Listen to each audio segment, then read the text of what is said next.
Hey, Mira. Jeremy stood at the door to her house as her dad's pipe tobacco wafted out over him. Hey, Jeremy. She stepped out and half closed the door behind her. Mira's eyes glittered, reflecting her smile. You want to go find the old man? Yeah. She spun on her toe with ballerina grace and stuck her head back inside. Mom, I'm going into the woods with Jeremy. She slammed the door before any response came. Let's get our bikes. They pedaled into Twin Hills. She rode behind him on a fluorescent pink and green bike with plastic tassels on the handlebars. She stopped. Jeremy stopped at the rotting couch just outside of the bike trails. You know, I was wondering if maybe some of the stuff out here was his. Maybe we'll find some clues. Mira picked her way after Jeremy into the thicket, and they peered at the ancient couch. Its stuffing billowed out like foamy innards. Whatever color it had once been had faded into a mildewy reek that pressed them back with a ghoulish cloud of stench. Scattered about the couch were other things, cans, bottles, foil, plastic bowls. None of it looked recent. Holding their noses, Mira and Jeremy left the couch and pedaled past the pond to the trash clearing. Jeremy showed her a discarded refrigerator that had turned up since the last time they'd investigated the clearing. He also pointed out the remnants of a dryer. I already told you, none of this is a clue. We have to find clues somewhere else. She crossed her arms. Well, what if he took the metal from these things and made it into a house? She looked at him out of the tops of her eyes. Something chattered across the pond. They both jumped. Mira pointed. What's back there? Jeremy stared at the dense thicket that began just past the pond. He swallowed. That's helter-skelter. It'd be a good place to build a house. No one would ever find it. Maybe we could go up a tree and see if we see anything. Jeremy snapped his fingers. Club tree! What? Follow me. Jeremy was back on his bike, powering through the wheel-sucking sand of the mini-desert. Mira needed no introduction to the club tree. She leapt off her bike and ran to the rough-hewn ladder and moss-covered, sagging plywood platforms that revolved skyward through the tree's branches. Come on, Jeremy. She swung up on the first rungs. Her feet were on the first platform by the time Jeremy started up. Mira, wait! Some of those platforms are rotten. Be careful. She started climbing higher. Wait! He climbed up after her, ensuring he balanced his weight on each rung of the ladder. She kept climbing up and up to the highest plywood ledge. Jeremy focused on where his hands and feet had to go. He did not look down. This is amazing! Hurry, Jeremy, hurry! I asked you to wait, he grumbled under his breath. One foot, then the other, Jeremy shifted his weight onto the platform, careful to stand over the line of nails that showed the supporting branch below it. Mira stood in the center of the sagging plywood, hands on her hips, and stared into the green arboreal ocean with the wild-eyed glee of a pirate captain watching a treasure-laden galleon. Jeremy stayed next to the trunk of the tree. Hopefully there weren't any more rungs. One eye, then the next, he looked up. The next branch towered 15 feet above him, and his knees went soft looking at it. He squeezed the tree trunk, trying to catch his breath. Mira was talking. What? She spun on her toe. It's beautiful! This is certainly where he lives. You think so? Of course. Who wouldn't want to live up here, silly? She punched him in the arm softly. His knees wobbled, but he tried to keep her from noticing.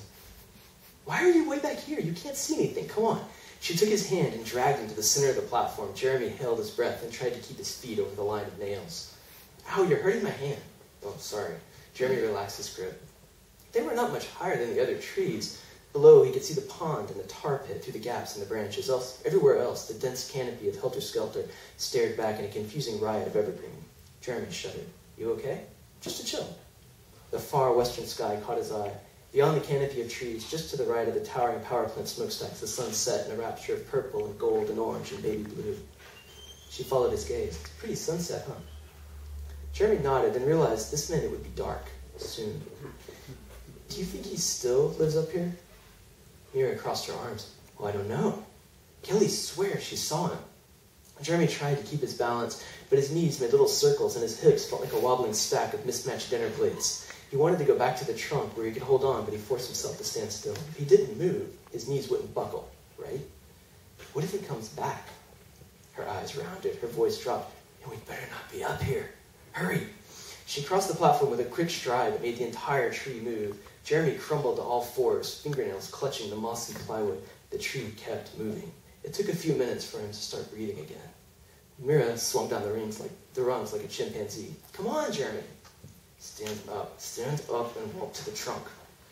His knees refused to straighten. He crawled to the trunk and lowered himself with painstaking care onto the top rung of the ladder. When he dropped into the piney duff 2 minutes later, she stood in the center of the clearing, among the twilit shadows beneath the boughs. Her voice was much louder than it needed to be. Let's hide and see if he comes. Trees snarled, branches strained arthritic fingers toward him in the half-light, moist, hungry breath of Twin Hills spirits whispered words of warning across the back of his neck. This was the last thing on earth he wanted to do, but at least they were on the ground.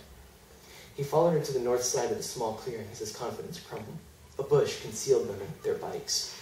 From their hiding place, they could see the clearing, the trail, and they could hop on their bikes for a quick escape. They waited. The sky faded from dark blue to purple. Shadows spread across the clearing, starting from under the trees and flowing out like black mud. No birds called, no squirrels chattered, no twigs snapped. The wind lay still, silent. Pins pricked Jeremy's legs from kneeling. Holding his breath, he shifted without making any sound. Why were there no noises? Why hadn't his dad called him back? Were they about to find themselves dropped through one of the doorways? Dropped into a new world with Mira? Electricity crackled beneath his skin. Had it already happened? No. He could still smell the acrid reek of the tar pit, but it would. This was it. There would be a sign. The sky grew darker. Nothing else happened. Hey, Mira, he whispered. Yeah? Do you think a pollution club's a good idea? What? A pollution club, you know? She waved her hand. Shh. She glanced up at the dark sky. What do you think he'll come back? It's getting late. Well, I don't know. He may not come at all. She frowned, pushing her eyebrows together, but said nothing. They waited. The sky faded to midnight blue, broken only near the south, where the orange Texaco flares reflected off the clouds. Yet the sneering trees and clawed-hand branches fought the light back, leaving them in near-perfect shadow. Jeremy wanted to suggest they go home, but he couldn't think of how to say it and not sound terrified. Besides, what if the magic was just about to happen? He drew a design he couldn't see in the loose sand between his knees. Something snatched his left wrist. He flinched. Mira's pleading fingers rattled his arm, demanding attention. Too dark to see her eyes, his gaze followed the direction of her nod. Jeremy's heart jackhammered against his ribs, catching the grasp in his throat. A black shape stood against the grayness of the pond. Not one branch had cracked, not one pine needle had shifted. It had just appeared. It wasn't exactly person-shaped, but it was way too big to be any of the animals that lived in Twin Hills. Jeremy squeezed her fingers back. Cold sweat trickled down his spine, and he tried to keep his aching knees from clinging together. Is it him? Mira's voice was only a whisper of accented air. Did it just move? Had it heard? Mira's fingers squeezed tighter. What is it? We should go. Mira leaned forward, squinting into the darkness. Mira! She tried to steady herself against his arm, but tipped them both forward into a pile of dead leaves. Breaking twigs and crumbling leaves shattered the silence like a gunshot. It whirled toward them. Now it looked person-shaped, and it was looking right at them. A second stretched into a breathless silence, time suspended, slowing. His lungs held no air, his heart hung in mid-beat. It took one ponderous step. Then it took another. Jeremy and Mira bolted to their bikes, crushing the branches in a raucous escape. The thing's feet were close behind, splashing through water and slogging through mud. Mira vaulted under her bike first, back wheels spitting up a ghostly plume of dust in the faint starlight. Jeremy leapt onto his bike in a full run, pedaling to catch her. Its heavy feet thumped against the hard pack of the trail, metering out the tempo of a predator's heart. Thunk-thunk, thunk-thunk. Rough, wet breaths tickled Jeremy's ears. He pedaled faster. Mira's feet blurred as she zipped down the white-gray ribbon that set the trail from the gloom. Jeremy fought to keep up with her, not daring to take his eyes off the trail even for a moment. His hands strangled the handlebars, his legs burned. Faster, faster. The thing crashed through the underbrush behind him. The front wheel bounced and jerked as it hit unseen ruts and roots. The bike trails were in the deeper darkness just ahead. One more turn. Thunk-thunk, thunk-thunk. One more turn. He exploded onto the wide bike trail. Slices of an amber streetlight cut through the shadows. Mira sailed through them. Jeremy dared to glance backward. Underbrush along the trail whipped to and fro, caught in the gale of a malevolent hurricane, but there was no person. A knife sliced through his hand. It's next to me. The bike began to lift. Jeremy pushed against the pedals, vaulting himself over the tangled handlebars. He hit the ground hard, tumbling several times, but rolled onto his feet in a full sprint as Mira vanished around the last corner of the trail. Hands chopping the air, heels pounding dirt, he raced for the street lamp's safe orange glow. Thunk, thunk, thunk, thunk. The predator drew closer. Thunk, thunk, thunk, thunk. Faster! Thunk, thunk. Jeremy's lungs burned, his ribs ached, the light reached toward him. Thunk, thunk, thunk, thunk. Mira steered her bike into her garage. Thunk, thunk. Jeremy did not look back. His feet pounded against the concrete. He ran up Mira's driveway and into the garage behind her. Mira jumped at the thunder of Jeremy's footsteps, dropping her bike in a crash. Her hands fluttered to cover her mouth, stifling a scream. Jeremy doubled over, panting, then let himself melt into the refreshingly cool, smooth concrete. He was covered in dirt. His right hand and left elbow were smeared with blood. Mira knelt by his side. Oh my God, what happened? Where's your bike? It was a moment before he could catch his breath enough to speak. Are we safe? Mira's fearless brown eyes had never looked so frightened. They darted to the blackness lurking outside the open maw of the garage door, then back to him. She jumped up, leapt over the fallen bike, and slammed her fist against the garage door button. The door lumbered down, shutting out the airs of the night. She came back to him, pushing him to a sitting position, taking his elbow in her hands. We're safe now. What happened? I don't know. Are you okay? She pushed a sweat-plastered brown lock back over her ear. Yeah, I'm okay. She turned his elbow upside down. What happened? Does it hurt? Jeremy stared at his hand. It stung. He could see the thorns sticking out from the cut in a jagged line like thin needles. No, not really. I guess my handlebars caught in a blackberry bush. That's what it feels like, and I fell off my bike. Was he still after you? Thunk echoed in his mind, and Jeremy made a shell-shocked nod. His breath wheezed through burning lungs, cold sweat still beaded on his forehead. Mira took his left hand in both of hers. They sat still, listening to their own ragged breathing and the light moan of the wind outside. That was really close, she said. I'm glad we're okay. Me too. Blood dripped from his right hand onto the cement. It was starting to ache and sting. I need to go home. I've got to get these thorns out. He looked at the garage door.